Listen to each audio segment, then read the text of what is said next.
So much of life comes down to control. Understanding what we cannot control while simultaneously capitalizing and making the most of the things that we can. A constant awareness that's critical to our evolution. Epictetus wrote, "We must be at once cautious and courageous. Courageous in what does not depend upon choice, and cautious in what does." And this idea has been shared many, many times in many ways over the centuries. Another of which a lot of folks have heard is the serenity prayer, right? God, grant me the serenity to accept the things I cannot change, the courage to change the things I can, and the wisdom to know the difference. But regardless of how it's said and who it's said to, the point is the same.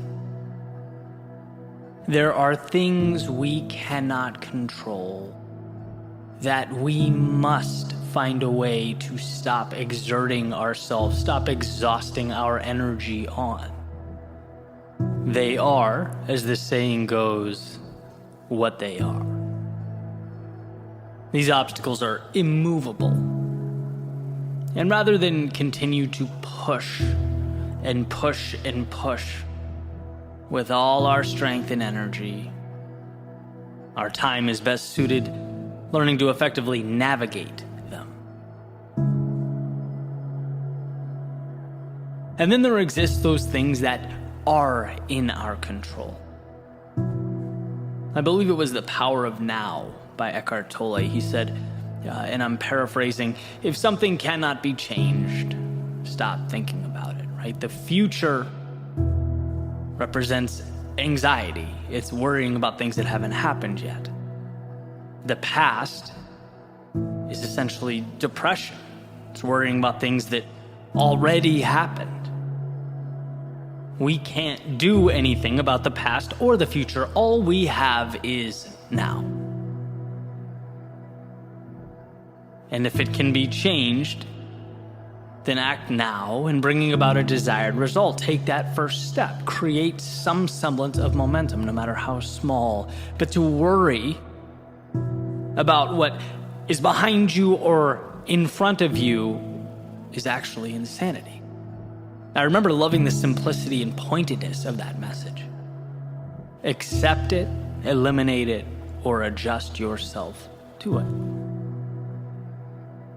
Sometimes it helps when I think about things in metaphors, and I tend to do it often. This morning I was drinking coconut water, right, of all things, and I was thinking, man, it'd be nice, you know those little pieces of coconut that float around in there? I was like, it'd be great if they were not in there, right? So I had this idea, just grab a strainer, pour it through the strainer into the glass. I'm leaning over the counter, watching the pieces of coconut collect in the strainer, and I'm just thinking, sort of zoning out, like, imagine if those were my problems, just being separated out of my life just like that, how nice it would be.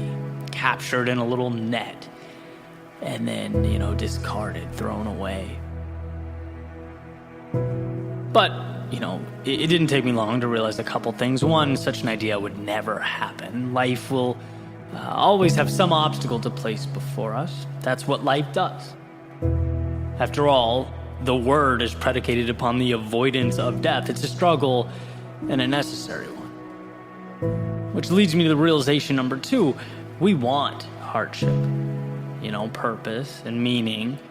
They're derived from our willingness to overcome adversity and transform because of it. A life without struggle is a car without wheels. And sure, you might avoid the fender benders, but you're not leaving the garage. Right? So that's a thumbs down. So I thought, okay, well, what if I slightly adjust that thinking? What if it's a subset of problems that I can remove? That's when it kind of hit me, the opportunity at hand, right? Not the so-called problems, but my thoughts about them. They are the real difference maker here. the negative storytelling that can be removed, pushed through the strainer. Again, not novel or groundbreaking. Like I said a few minutes ago, this idea has been around for thousands of years, but sometimes things land perfectly. Right moment, right time. And I knew what I needed to do was remove the worries and concerns pertaining to the events that I could not change. Yet I exhaust my energy dancing around and around with my thoughts about them. You cannot change the future. You can change right now, which ultimately becomes the future. And there's a difference. I had to, pull that back in. See, I think most of our problems are derived from anger or emotional attachment to the immovable, the unchangeable. One of my favorite sayings is, you can't change the direction of the wind, but you can always adjust your sails. And see, when you remove the self-tormenting you have going on about your past, things you wish you did or didn't do, when you remove the concern that the future won't be exactly what you want it to be, which tends to be where I lean of the two, you're left with one thing: the present, right? Clarity. You have officially empowered yourself because the things you allocate your energy to can be changed, can be made better or adjusted. And that's really what it's all about. You can't change the fact that someone you loved or cared about let you down. But when you dwell on it, you're now giving up the present as well. You're preventing yourself from doing what is required of you now to make your life better. You can't control the fact that your company is reducing its size and your department is being eliminated. Can't control the fact that 8% get accepted to whatever you're applying to. Can't control the fact that you will be criticized for doing the unpopular thing, the thing that you believe to be right. And I say these things not to be a downer. I actually don't think there's anything sad about this. To the contrary. Right now that you've accepted these truths, accepted this as reality, now you can move toward what's best for you. No more dwelling on the unchangeable. No more fighting unwinnable wars. No, it's time to go put yourself in position to conquer whatever mountain is next. By straining out the things that cannot be changed, you are left only with what can. You can't change your company's personnel reduction, but you can find something else, something better out there. You can set the stage for a new journey. You can't increase the acceptance rate, but you can increase your value, go above and beyond, put yourself in position to succeed. And if you don't, they're lost. Continue learning, continue growing, continue moving forward. You can't stop the world's criticism, but you can learn to toughen up emotionally, learn to trust your intuition and decision making. Surround yourself with people you trust who lift you up. See, when you stop wasting time and energy on the wrong things, you get the right things. Like Greg McKeown says in Essentialism, it's not what we can acquire, but often what we cut away. Removing the things that weigh us down, that we're dragging along with us everywhere we go. They don't need to be there. I say to myself often that I have everything I need. It's there. Some of it's materialized. Some of it exists as a seed that I need to identify and water and nurture, but it's all right here. Which means the problem will never be that I'm incapable. It will never be that I'm not good enough. No, when I'm in the wrong, it's because I've forgotten to see it. I've either become consumed with the wrong things or lost faith in myself to do the right things. And knowing this has been a gift. It's been tremendous. It's helped me even during the darkest moments to reacquire what matters most. Sometimes it takes hours, sometimes days, even weeks or longer, but I get there. Eventually I arrive, and so can you.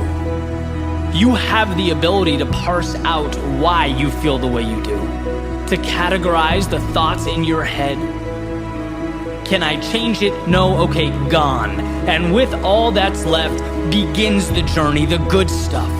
The adversity and the problems that will make you who you are. And don't misunderstand me. I'm not saying it will be easy, but I'm saying it will be worth it. And that's critical to understand.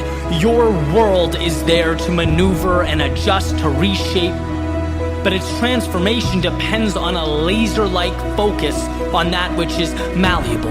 That's saying, do what you can where you are with what you have. It will lead you to exactly where you need to be. Even if you don't trust the road before you, trust yourself to walk down it.